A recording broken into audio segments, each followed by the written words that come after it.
বছরের শুরুতেই কিচেনের জন্য বেশ কিছু প্রয়োজনীয় জিনিস কিনলাম। স্পেশালি এই প্রেশার কুকারটা তো আমার অনেক দিন ধরেই নেওয়ার ইচ্ছা ছিল। আসসালামু আলাইকুম। আল্লাহর রহমতে নিশ্চয়ই সুস্থ আছেন, ভালো আছেন। আমি যেহেতু রান্নাবান্না করতে পছন্দ করি, কিচেনের জন্য নতুন জিনিসপত্র কিনতে আমার খুবই ভালো লাগে। অনেক আপুই আমাকে কমেন্ট করেন যে ভিডিও না বানালেও কি এত হাঁড়ি পাতিল কিনতেন? আমার ঘর সাজাতে, রান্নাঘর সাজাতে, পরিচ্ছন্ন রাখতে সত্যি বলতে খুবই ভালো লাগে।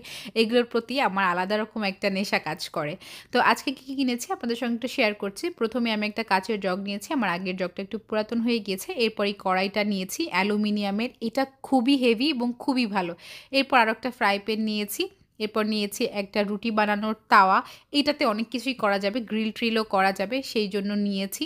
এগুলো অনেক কোয়ালিটিফুল। আর এই বক্সগুলো হচ্ছে ওভেন প্রুফ। আমি বিভিন্ন রান্না করা খাবার এগুলোতে রাখি। এই প্রেশার কুকারটা ৮ লিটারের ছিল। এটা ছোট একটা আমি অলরেডি ব্যবহার করছি। খুবই কাজের, তাই জন্য আমি বড় সাইজের একটা নিয়েছি, কারণ বড় সাইজেরটাও প্রয়োজন হয়। এরপর আমি সকালের নাস্তাটা করে নিচ্ছি। নাস্তায় ছিল হচ্ছে বুটের ডাল আর পরোটা। এটা আমার সবথেকে পছন্দের নাস্তা। তবে সব দিন তো খাওয়া সম্ভব হয় না। মাঝে মধ্যে খাই, কিন্তু যেদিন খাই সেদিন খুবই তৃপ্তি নিয়ে খাই। এরপর আপনাদের সঙ্গে একটা জুয়েলারি শেয়ার করছি। এটা আমার খুবই ভালো লেগেছে, তো ভাবলাম কেন নয় আপনাদের সঙ্গে শেয়ার করি। মেহেরিমা পেজ থেকে আমি এই জুয়েলারিটা নিয়েছি। এত সুন্দর এবং এত ইউনিক। এটা আপনি সালোয়ার কামিজ কিংবা শাড়ি যে কোনো কিছুর সাথেই পরতে পারবেন। কোয়ালিটিটা খুবই ভালো। আর ওনার পেজে এখন ডিসকাউন্ট চলছে। আপনারা চাইলে ওনাদের পেজটা ভিজিট করতে পারেন। মেহেরিমা পেজটা আমি আমার ক্যাপশনে ট্যাগ করে দিব, চাইলে আপনারা অর্ডার করতে পারবেন। এখন চলেন দুপুরে একটু রান্নাবান্নার দিকে যাই। আমি মাছের একটা পাতলা ঝোল করি কোনো প্রকার মশলা ছাড়া। এই ঝোলটা খেতে খুবই মজা লাগে, স্পেশালি শীতের সময় এটা খুবই ভালো লাগে।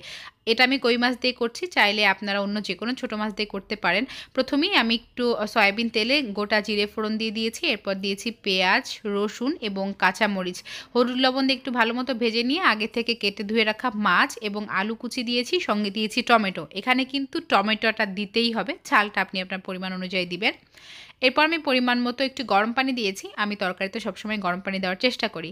আলুটা সিদ্ধ হয়ে গেলে, মাছটা রান্না হয়ে গেলে আমি নামানোর আগে একটু ধনিয়া পাতা দিয়ে দিয়েছি। এত সুন্দর একটা ঘ্রাণ আসে। আর এই ঝোলে যে তেমন কোনো মশলাই দেওয়া নাই, আপনি খেলে বুঝতেই পারবেন না।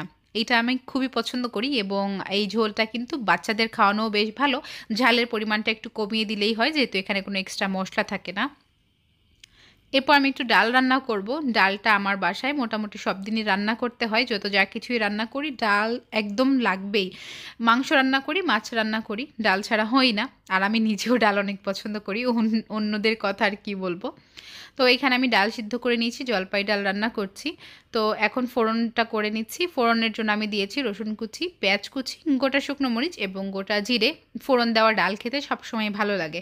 তো আমি ফোড়নটা ভেজে নিয়েছি, এখন ডালের সঙ্গে অ্যাড করে দিয়েছি। আর এই তো আমার ডাল রান্না একদম শেষ। আমি ধনিয়া পাতা দিয়ে ডালটা নামিয়ে নিচ্ছি।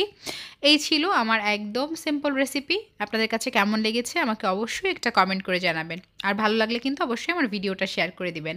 ভালো থাকবেন, সুস্থ থাকবেন। আজকে এখানেই বিদায় নিচ্ছি। দেখা হবে পরবর্তী ভিডিওতে। আল্লাহ হাফিজ।